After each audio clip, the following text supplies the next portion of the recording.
The Hill of Trouble by A.C.Benson and read by Chris Halton. There was once a great scholar, Gilbert by name, who lived at Cambridge and was the Fellow of St. Peter's College there.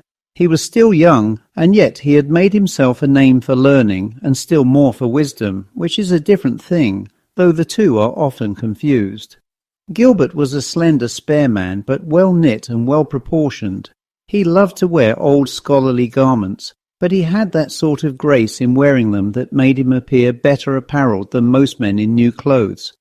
His hair was thick and curling, and he had small features clearly cut. His lips were somewhat thin, as though from determined thought.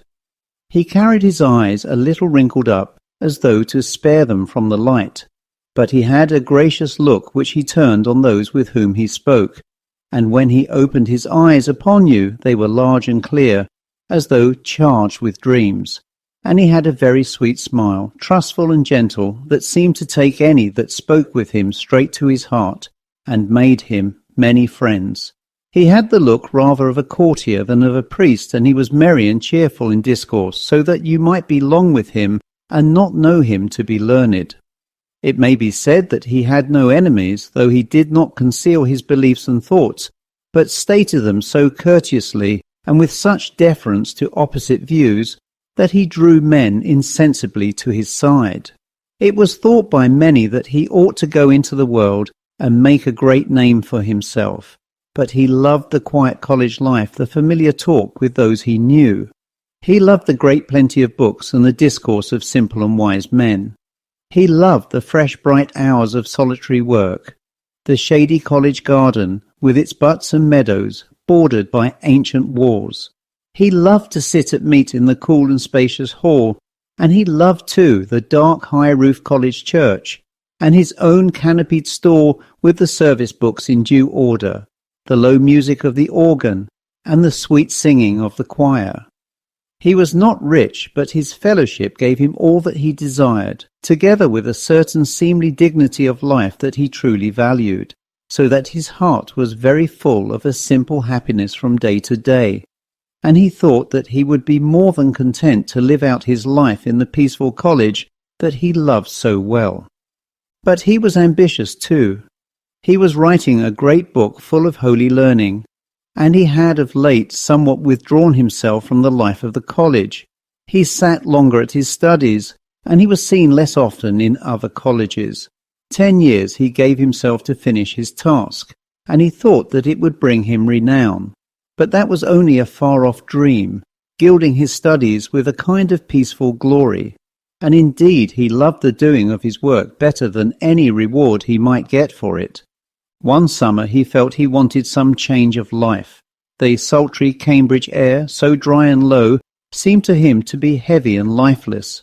He began to dream of fresh mountain breezes and the sound of leaping streams. So at last he packed his books into a box and set off a long journey into the hills of the west, to a village where an old friend of his was the priest, who he knew would welcome him. On the 6th day he arrived at the place. He had enjoyed the journey. Much of the time he had ridden, but he often walked, for he was very strong and active of body. He had delighted in seeing the places he had passed through, the churches and the towns and the castles that lay beside the way. He had been pleased with the simple friendly inns, and as his custom was, had talked with all travellers that he met. And most of all he had loved, as he drew nearer the west, to see the great green slopes of hills, the black heads of mountains, the steep wooded valleys, where the road lay along streams that dashed among mossy boulders into still pools.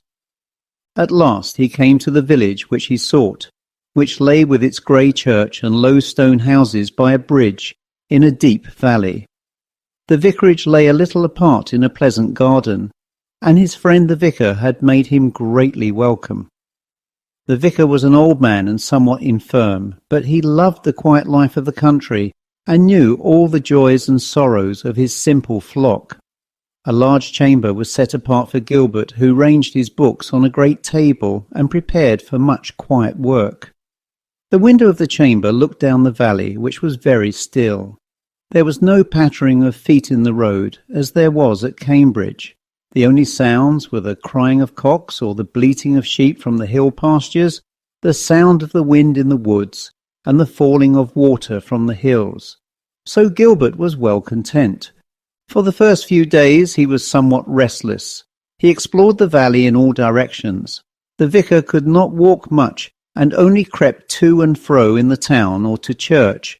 And though he sometimes rode to the hills to see sick folk on upland farms, yet he told Gilbert that he must go his walks alone, and Gilbert was not loath, for as he thus went by himself in the fresh air, a stream of pleasant fancies and gentle thoughts passed lightly through his head, and his work shaped itself in his brain, like a valley seen from a height, where the fields and farms lie out, as if on a map, with the road winding among them that ties them with the world. One day Gilbert walked alone to a very solitary place among the hills, a valley where the woods grew thickly. The valley was an estuary where the sea came up blue and fresh twice in the day, covering the wide sandbanks with still water that reflected the face of the sky. In the midst of the valley, joined with the hillside by a chain of low mounds, there rose a large round hill, covered with bushes which grew thickly over the slopes and among little crags haunted by hawks and crows. It looked a very solitary, peaceful hill, and he stopped at a farm beside the road to inquire of the way thither, because he was afraid of finding himself unable to cross the streams. At his knock there came out an ancient man, with whom Gilbert entered into simple travellers' talk of the weather and the road. Gilbert asked him the name of the place, and the man told him that it was called the Gate of the Old Hollow. Then Gilbert, pointing to the hill that lay in the midst, asked him what that was. The old man looked at him for a moment without answering, and then said in a low voice, "That, sir, is the Hill of Trouble." "That is a strange name," said Gilbert. "Yes," said the old man, "and it is a strange place where no one ever sets foot. There is a cruel tale about it. There is something that is not well about the place." Gilbert was surprised to hear the other speak so gravely, but the old man, who was pleased with his company, asked him if he would not rest a while and eat, and Gilbert said that he would do so gladly, and the more gladly if the other would tell him the story of the place. The old man led him within into a large room with plain oak furniture, and brought him bread and honey and milk, and Gilbert ate while the old man told him the legend of the hill. He said that long years ago it was a place of heathen worship, and that there stood a circle of stones upon it where sacrifice was done, and that men, it was said, were slain there with savage rites, and that when the Christian teachers came and the valley became obedient to the faith, it was forbidden the villagers to go there, and for long years it was desolate. But there had dwelt in the manor house hard by a knight, fearless and rough, who regarded neither God nor man, who had lately wedded a wife whom he loved beyond anything in the world. And one day there was with the knight a friend who was a soldier, and after dinner, in foolish talk, the knight said that he would go to the hill, and he made a wager on it. The knight's lady besought him not to go, but he girded on his sword and went laughing. Now at the time the old man said, there was much fighting in the valley, for the people were not yet subject to the English king, but paid tribute to their own lords, and the knight had been one that fought the best. What the knight saw on the hill no one ever knew, but he came back at sundown, pale and like a man that has been strangely scared, looking behind him as though he expected to be followed by something, and from that day he kept his chamber, and would not go abroad. Or if he went out, he went fearfully, looking about him, and the English men-at-arms came to the valley. But the knight that had ever been foremost in the fight would not ride out to meet them, but kept his bed. The manor lay off the road, and he ordered a boy to lie in the copse beside the way, and to come up to the house to tell him if any soldiers went by. But a troop of horse came secretly over the hill, and seeing the place lie so solitary and deserted, and being in haste, they came not in, but one of them shot a bolt at a venture. But the knight, it seemed, must have stolen from his bed, and have been peeping through the shutters. For the knight's lady, who sat below in sore shame and grief for her husband's cowardice, heard a cry, and coming up found him in his bedgown lying by the window and a bolt sticking in his brain. Her grief and misery were so sore at this that she was for a time nearly mad. They buried the knight in secret in the churchyard, but the lady sat for many days speaking to no one, beating with a hand upon the table and eating little. One day it seems that she had the thought to go herself to the Hill of Trouble, so she robed herself in haste and went at early dawn. She went in secret, and came back at noon, smiling to herself with all her grief gone, and she sat for 3 days thus with her hands folded, and from her face it was plain that there was joy in her heart. And on the 3rd evening they found her cold and stiff in her chair, dead an hour since, but she was still smiling. And the lands passed to a distant kinsman. And since that day, said the old man, no one had ever set foot on the hill, except a child not long since that strayed thither, and came back in a great fear, saying that he had seen and spoken with an old man that had seemed to be angry, but that another person, all in white, had come between them, and had led him by the hand to the right road. It could not be known why the child was frightened, but he said that it was the way the old man looked, and the suddenness with which he came and went. But of the other he had no fear, though he knew him not. And that, sir, is the tale.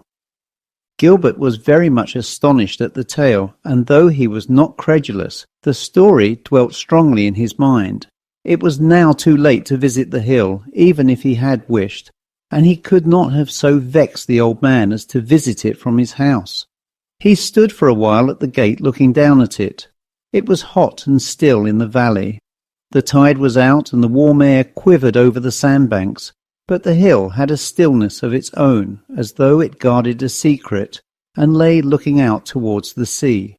He could see the small crags upon it in the calm air, and the bushes that grew plentifully all over it, with here and there a little green lawn, or a glade sloping down to the green flat in which it stood. The old man was beside him, and said in his shrill, piping voice, "You are not thinking of going to the hill, sir?"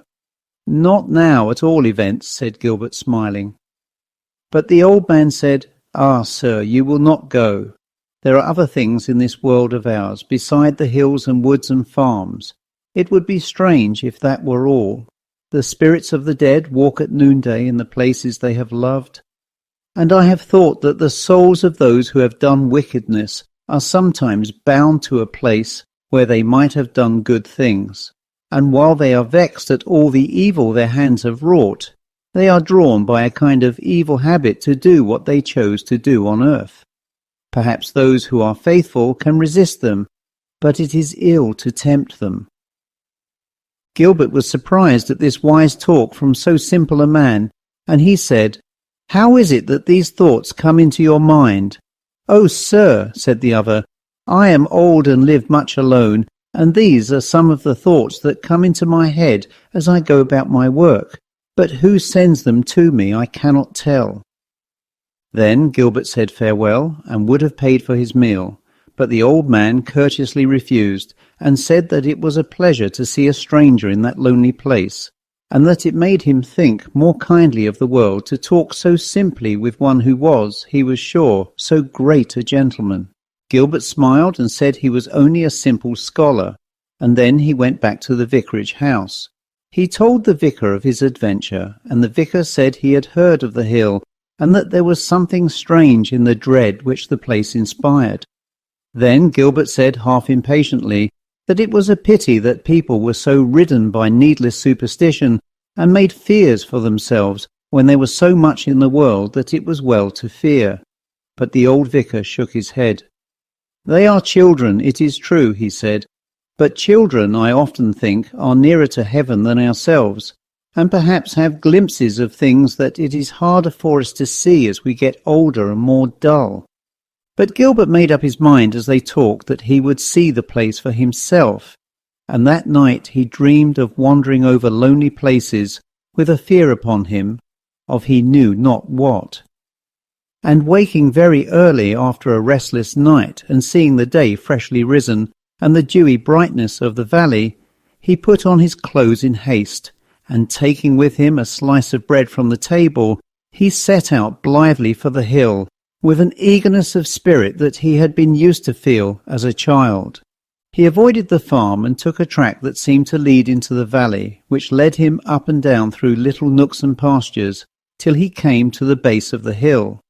It was all skirted by a low wall of piled stones covered with grey lichens, where the brambles grew freely, but the grass upon the hill itself had a peculiar richness and luxuriance, as though it was never trodden or crushed underfoot. Gilbert climbed the wall, but the brambles clung to him as though to keep him back. He disentangled them one by one, and in a moment he found himself in a little green glade among small crags that seemed to lead to the top of the hill. He had not gone more than a few paces when the pleasure and excitement died out of his mind, and left him feeling weary and dispirited. But he said to himself that it was his troubled night and the walk at the unusual hour and the lack of food. So he took out his bread and ate it as he walked, and presently he came to the top. Then he suddenly saw that he was at the place described. In front of him stood a tall circle of stones, very grey with age. Some of them were flung down and were covered with bushes, but several of them stood upright. The place was strangely silent. He walked round the circle and saw that it occupied the top of the hill. Below him were steep crags, and when he looked over he was surprised to see all down the rocks on ledges a number of crows that sat silent in the sun. At the motion he made, a number of them, as though surprised to be disturbed, floated off into the air with loud jangling cries, and a hawk sailed out from the bushes and hung, a brown speck with trembling wings. Gilbert saw the rich plain at his feet and the winding creek of the sea, and the great hills on left and right in a blue haze. Then he stepped back, and though he had a feeling that it would be wiser not to go, he put it aside and went boldly into the circle of stones.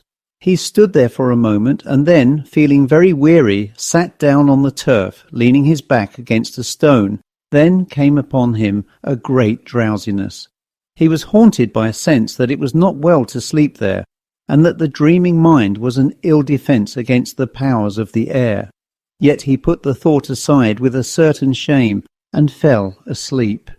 He woke with a sudden start some time after. There was a chill in his limbs, not from the air which glowed bright in the steady sun, but a chill of the spirit that made his hair prickle in an unusual way. He raised himself up and looked round him, for he knew by a certain sense that he was not alone, and then he saw, leaning against one of the stones, and watching him intently, a very old and weary-looking man. The man was pale and troubled. He had a rough cloak such as the peasants wore, the hood of which was pulled over his head. His hair was white and hung about his ears. He had a staff in his hand. But there was a dark look about him, and Gilbert divined in some swift passage of the spirit that he did not wish him well. Gilbert rose to his feet, and at the same moment the old man drew near. And though he looked so old and feeble, Gilbert had the feeling that he was strong and even dangerous. But Gilbert showed no surprise. He doffed his hat to the old man, and said courteously that he hoped he had not wandered to some private place where he ought not to be. "The heat was great, and I slept unawares," he said. The old man at first made no answer, and then said in a very low and yet clear voice, "Nay, sir, you are welcome. The hill is free to all, but it has an evil name, I know, and I see but few upon it." Then Gilbert said courteously that he was but a passer-by, and that he must set off home again before the sun was high. And at that the old man said, "Nay, sir, but as you have come, you will surely wait a while and speak with me. I see," he added, "so few of humankind that my mind and tongue are alike stiff with disuse, but you can tell me something of your world.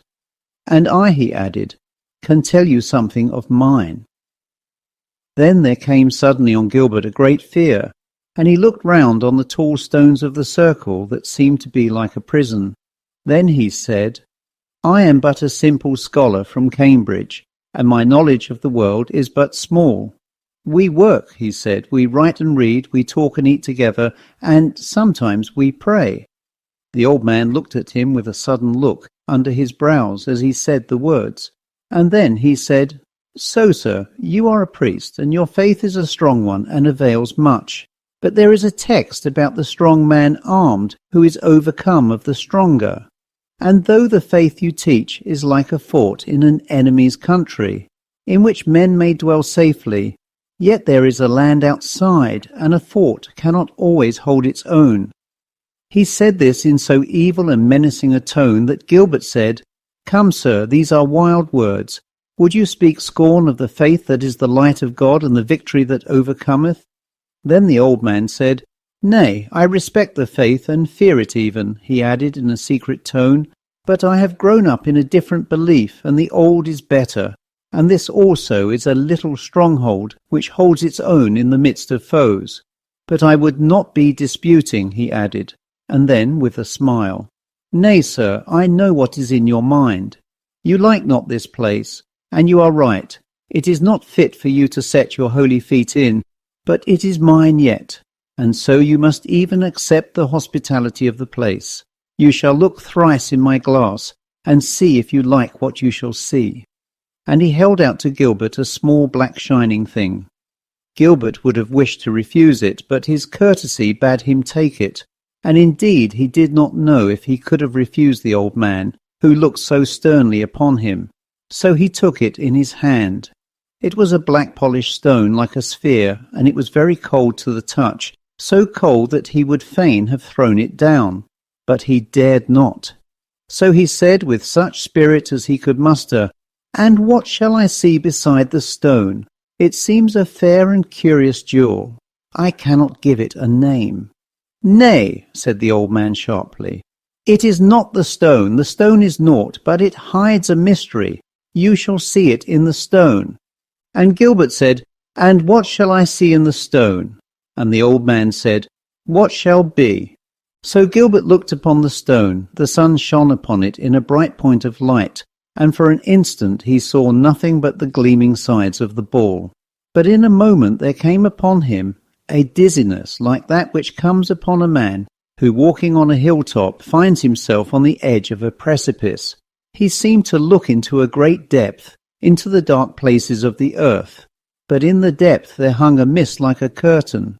Now while he looked at it, he saw a commotion in the mist, and looking closer, he saw that it seemed to be something waving to and fro that drove the mist about.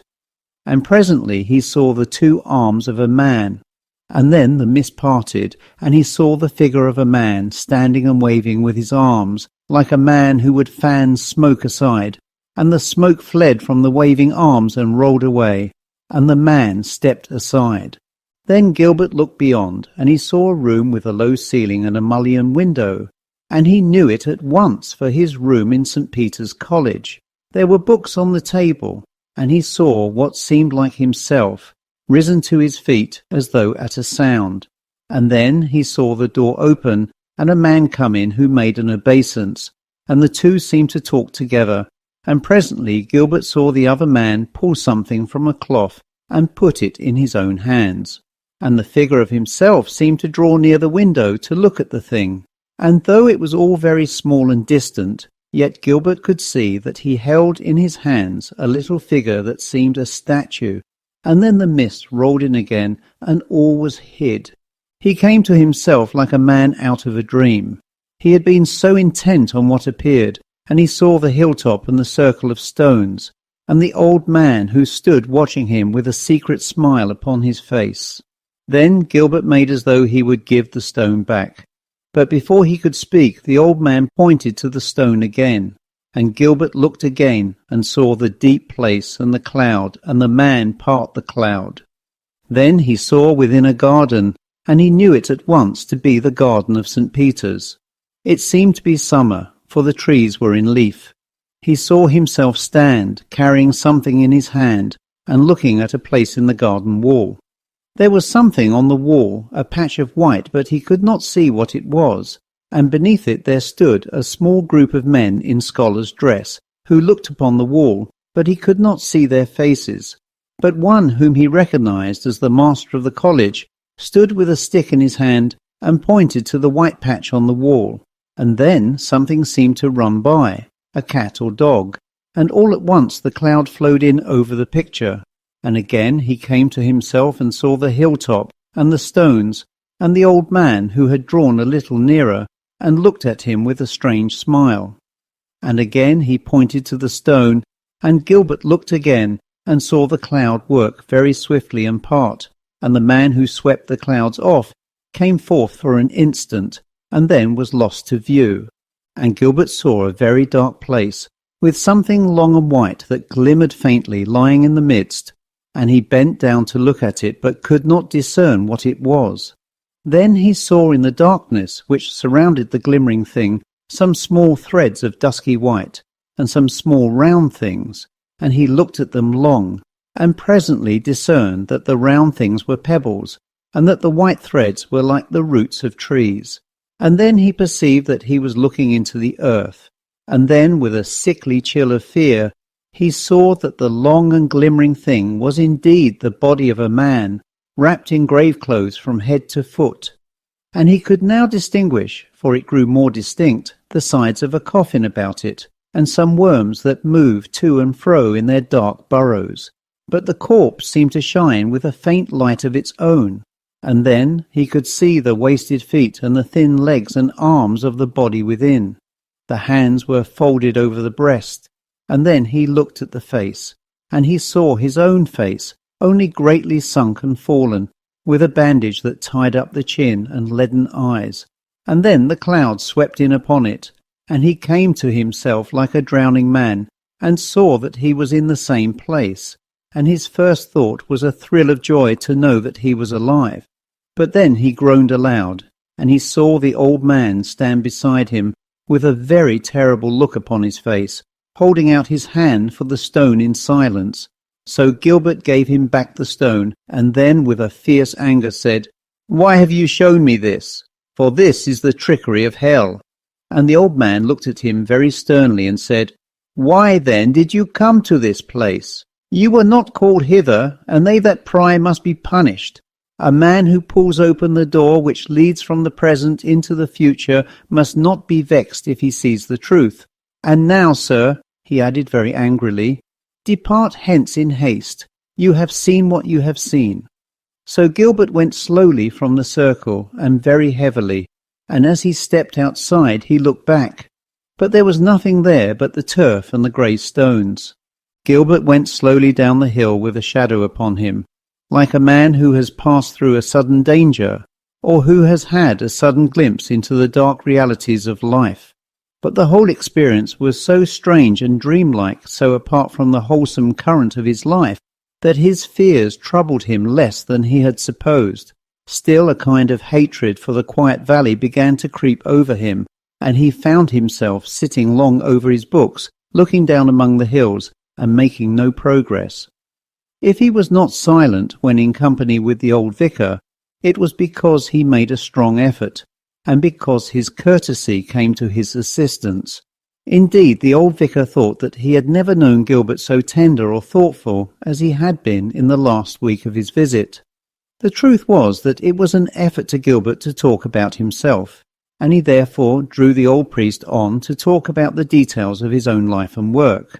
Thus, though Gilbert talked less himself, he was courteously attentive, so that the old man had a sense that there had been much pleasant interchange of feeling, whereas he had contributed the most of the talk himself.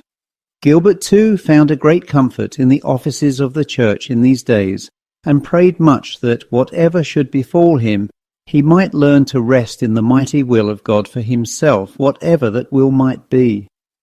Soon after this he went back to Cambridge, and there, among his old friends and in his accustomed haunts, the whole impression of the vision on the hill of trouble grew faint and indistinct, especially as no incident occurred to revive it.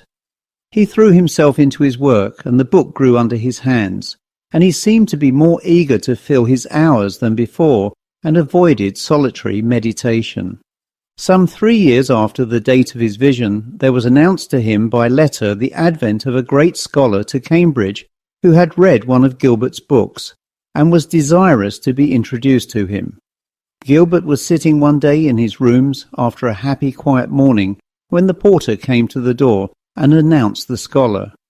He was a tall, eager man who came forward with great friendliness and said some courteous words about his pleasure at having met one whom he was so desirous to see. He carried something in his hand, and after the first compliments said that he had ventured to bring Gilbert a little curiosity that had lately been dug up at Rome, and which he had been fortunate in securing. He drew off a wrapper, and held out to Gilbert a little figure of a muse, finely sculptured, with an inscription on the pedestal. Gilbert stepped to the window to look at it, and as he did so it flashed across his mind that this was surely the scene that he had observed in the black stone. He stood for a moment with the statue in his hand, with such a strange look in his face that the newcomer thought for an instant that his gift must have aroused some sad association.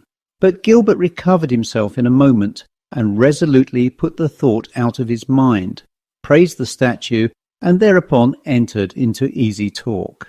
The great scholar spent some days at Cambridge, and Gilbert was much with him.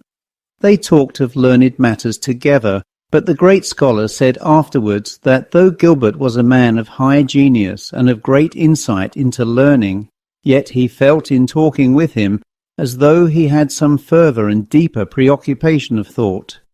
Indeed, when Gilbert, by laying of dates together, became aware that it was 3 years to a day since he had seen the vision in the stone, he was often haunted by the thought of his visit to the hill. But this lasted only a few days, and he took comfort at the thought that he had seen a further vision in the stone, which seemed at least to promise him 3 more peaceful years of unchanged work, before he need give way to the heaviness that the third vision had caused him. Yet it lay like a dark background in his thoughts.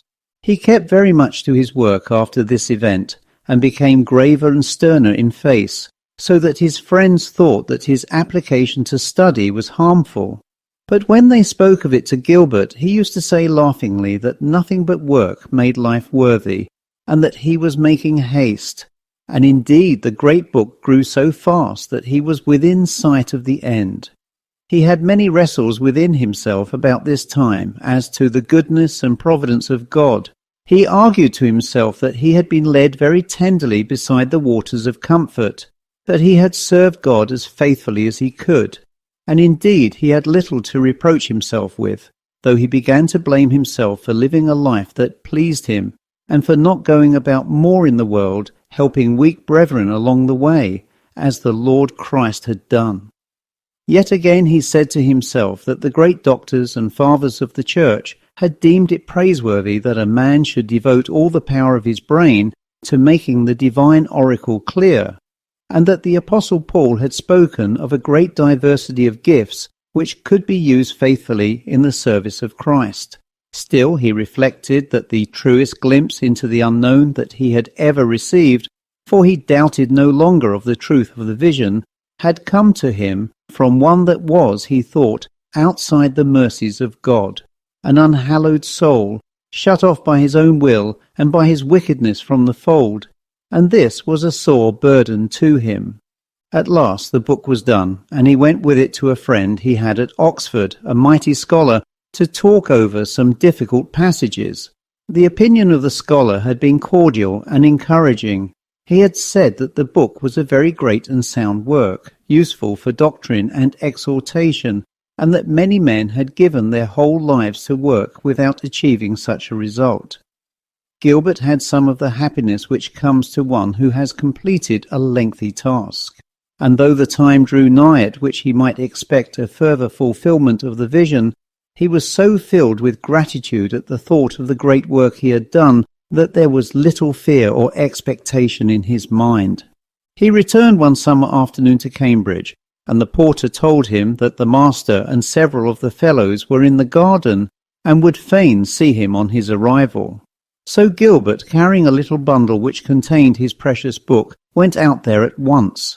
The master had caused to be made a new sundial, which he had affixed in such a way to the wall that those whose chambers gave on the garden could read the time of day without waiting to hear the bells.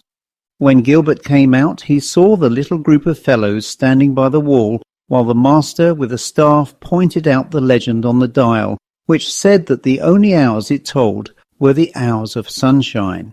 It came upon Gilbert in a moment that this was the second vision, and though 2 or 3 of the group saw him and turned to him with pleasant greetings, he stood for a moment lost in the strangeness of the thing. One of them said, "He stands amazed at the novelty of the design." And as he said the words, an old grey cat that belonged to the college, and lodged somewhere in the roofs, sprang from a bush and ran past him. One of the fellows said, "Aha, cats do not love change." And then Gilbert came forward and greeted his friends, but there lay a cold and terrible thought in the background of his mind, and he could not keep it out of his face, so that one of the fellows, drawing him aside, asked if he had a good verdict on the book, for he seemed as one that was ill-pleased. And the master, fearing that Gilbert did not like the dial, came and said to him courteously that he knew it was a new-fangled thing, but that it was useful, and in itself not unpleasant, and that it would soon catch a grace of congruity from the venerable walls around. "But," he added, "if you do not like it, it shall be put in some other place." Then Gilbert bestirred himself and said that he liked the dial very well, so that the master was content. But Gilbert, as soon as he was by himself, delivered his mind up to heavy contemplation. The vision had twice fulfilled itself, and it was hardly to be hoped that it would fail the third time. He sent his book to be copied out fair, and when it was gone, it was as though he had lost his companion. The hours passed very slowly and drearily. He wrote a paper to fill the time of his wishes with regard to what should be done with his books and little property after his death, and was half-minded to tear it up again. And then, after a few days of purposeless and irresolute waiting, he made up his mind that he must go again to the west and see his friend the old priest. And though he did not say it to himself in words, yet a purpose slowly shaped itself in his mind that he must at all cost go to the hill and learn again what should be, and that thus alone could he break the spell. He spent a morning in making his farewells. He tried to speak to his friends as usual, but they noticed long afterwards that he had used a special tenderness and wistfulness in all he said. He sat long in his own room, with a great love in his heart for the beautiful and holy peace of the place, and for all the happiness he had known there. And then he prayed very long and earnestly in the chapel, kneeling in his stall, and his heart was somewhat lightened. Then he set off, but before he mounted his horse he looked very lovingly at the old front of the college, and his servant saw that his eyes were full of tears, and that his lips moved, and so Gilbert rode along to the west. His journey was very different from the same journey taken 6 years before. He spoke with none, and rode busily like one who is anxious to see some sad errand through. He found the old vicar still more infirm and somewhat blind, but the vicar said that he was very happy to see him, as he himself was near the end of life, and that he could hope for but few years, adding that it was far different for Gilbert, who, he supposed, would very soon be a dean with a cathedral of his own, and would forget his humble friend the old vicar. But Gilbert put the wit aside, and talked earnestly with the vicar about the end of life, and what might be hereafter. But the old vicar said solemnly that he knew not, and indeed cared little, but that he would go into the dark like a child holding a loving hand, and would have no need to fear. That night Gilbert lay in his bed awake, and very strange thoughts passed through his mind, which he strove to quiet by prayers, and so fell asleep, till at last in the dim dawn he awoke. Then, after a moment's thought, he took a paper and wrote on it, saying that he was gone out and knew not when he would return. But he prayed the vicar that when he should find the paper, he should at once fall to prayer for him, for there was a sore conflict before him to fight out, both in soul and body, and what would be the issue he knew not. "And if," the end of the writing ran, "I must depart hence, then pray that my passage may be easy, and that I may find the valley bright." And he laid the paper upon the table. Then he dressed himself and went out alone into the valley, walking swiftly and intently, so intently that when he passed the farm, he marked not that the old farmer was sitting in an arbour in the garden, who called shrilly to him. But Gilbert heard not, and the old farmer was too weak to follow. So Gilbert went down to the Hill of Trouble. It lay as it had lain 6 years before, very still and beautiful in the breathless sunshine. The water was in the creek, a streak of sapphire blue. The birds called in the crags, and the bushes and lawns glistened fresh with dew. But Gilbert, very pale and with his heart beating fast, came to the wall and surmounted it, and went swiftly up the hill, till he found himself near the stones. Then he looked once round upon the hills and the sea, and then, with a word of prayer, he stepped within the circle. This time he had not long to wait. As he entered the circle, he saw the old man enter from the opposite side and come to meet him, with a strange light of triumph in his eyes. Then Gilbert looked him in the face with a rising horror, and said, "Sir, I have come again, and I doubt the truth of your vision no longer. I have done my work, and I have twice seen the fulfillment. Now therefore tell me of my end, that I may be certified how long I have to live, for the shadow of the doubt I cannot bear." And the old man looked at him with something of compassion, and said, "You are young, and you fear the passage hence, knowing not what may be on the other side of the door. But you need not fear. Even I, who have small ground of hope, am ashamed that I feared it so much. But what will you give me if I grant your boon?" Then Gilbert said, "I have nothing to give." Then the old man said, "Think once more." Then was there a silence, and Gilbert said, "Man, I know not what or who thou art, but I think that thou art a lost soul. One thing I can give thee. I will myself intercede for thee before the throne." Then the old man looked at him for a moment and said, "I have waited long, and have received no comfort till now." And then he said, "Wilt thou promise?" And Gilbert said, "In the name of God, amen." Then the old man stretched out his hand and said, "Art thou ready? For the time is come, and thou art called now." And he touched Gilbert on the breast. Gilbert looked into the old man's eyes, and seemed to see there an unfathomable sadness, such as he had never seen. But at the touch a pain so fierce and agonizing passed through him that he sank upon the ground and covered his face with his hands. Just at this time the old priest found the paper, and he divined the truth. So he called his servant and bade him saddle his horse in haste, and then he fell to prayer. Then he rode down the valley, and though he feared the place, yet he rode to the Hill of Trouble, and though his sight was dim and his limbs feeble, it seemed to him that someone walked beside the horse and guided him, and as he prayed, he knew that all was over, and that Gilbert had peace. He came soon to the place, and there he found Gilbert lying on the turf, and his sight was so dim that it seemed to him as though someone slipped away from Gilbert's side. He put Gilbert on his horse, and held the poor helpless body thereon, but there was so gentle a smile on the face of the dead that he could not fear. The body of Gilbert lies in the little churchyard. His great book keeps his memory bright, and on the top of the Hill of Trouble stands a little chapel built out of the stones of the circle, and on the wall, painted at the old priest's charge, is a picture of the Lord Christ, with wounded hands and side, preaching to the disobedient spirits in prison, and they hear him and are glad. The end.